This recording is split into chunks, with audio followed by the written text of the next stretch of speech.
Hello everyone, welcome to Study Hub. आज के lecture में हम डिटेल में डिस्कस करेंगे गदर पार्टी 1913। इससे पहले रिकॉल कर लेते हैं कि लास्ट लेक्चर में हमने क्या पढ़ा था। हमने पढ़ा था सूरत स्प्लिट। आईएनसी का split into moderates and extremist होता है सूरत सेशन में, तो इसलिए इसका नाम सूरत स्प्लिट पड़ा। 1907 में हुआ।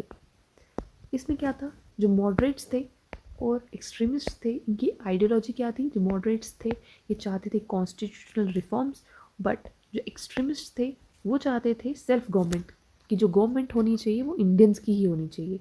इसके बाद हुआ ये कि जो एक्सट्रीमिस्ट थे, जैसे तिलक थे, अरविंदो घोष थे, विपिन चंद्र पाल और लाला लाजपत राय, इन्होंने पॉलिटिक्स छोड़ दी। ठीक है। इसके बाद मॉर्लेमेंटो रिफॉर्म आता है 1909 का। इंडियन काउंसिल एक्ट 1909 भी कहते हैं। इसमें क्या था, इस सेपरेट इलेक्टोरेट जो है वो मुस्लिम्स को दिया जाता है। सेपरेट इलेक्टोरेट में क्या था कि जब मुस्लिम्स हैं, मुस्लिम कम्युनिटी ही अपने ही मुस्लिम रिप्रेजेंटेटिव को सेलेक्ट करेगी थ्रू वोटिंग। और लेजिस्लेटिव काउंसिल की जो सीट थी, साइज था, उसे इंक्रीज़ कर दिया गया फ्रॉम 16 to 60। और एसपी सिन्हा जो थे पहले इंडियन बने, जिन्हें वाइसरॉय की एग्जीक्यूटिव काउंसिल में लिया गया एज अ लॉ मेंबर। ठीक है। इसके बाद दिल्ली दरबार हमने देखा 1911 में हुआ। ठीक है। उसके बाद आज हम पढ़ेंगे गदर पार्टी 1913। 1913 में गदर पार्टी बनी, जिसका इनिशियल नेम था पैसिफिक कोस्ट हिंदुस्तान एसोसिएशन। आगे जाके इसका नाम गदर पार्टी रखा गया। लेड बाय लाला हरदयाल, तारकनाथ दास, सोहन सिंह बाकना। ठीक है। At San Francisco. इससे पहले क्या हुआ था, स्टोरी क्या थी कि ईयर 1904 में काफ़ी सारे इंडियंस जो थे वो नॉर्थ अमेरिका माइग्रेट कर रहे थे, स्पेशली वैंकूवर कनाडा में। तो मैक्सिमम इनमें थे सिख कम्युनिटी के थे। वहाँ पे इन्हें रेशियल डिस्क्रिमिनेशन का सामना करना पड़ा।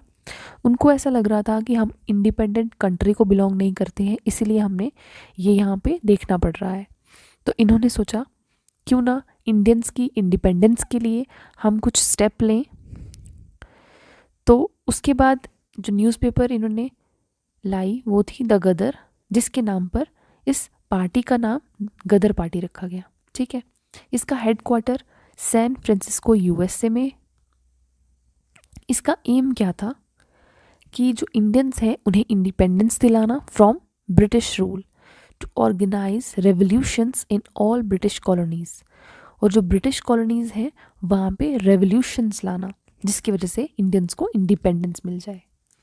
तो न्यूज़पेपर जो थी ये इशू हुई 1 नवंबर 1913 में, टू कमेमोरेट 1857 रिवॉल्ट।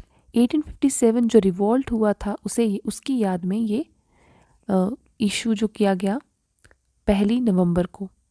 तो जो गदर जो न्यूज़पेपर था, इसका जो पहला जो लाइन, इसकी हेडिंग जो हुआ करती थी वो होती थी अंग्रेज़ी राज के दुश्मन। यहाँ पे ब्रेव इंडियन सोल्जर्स जो थे वो चाहिए थे अगेंस्ट द ब्रिटिशर्स। तो इसके अंडर, गदर के अंडर, इस ऑर्गेनाइजेशन के अंदर एक वर्किंग कमेटी बनाई गई, जिसमें ये न्यूज़पेपर जो है, वीकली न्यूज़पेपर जो है वो लाई गई।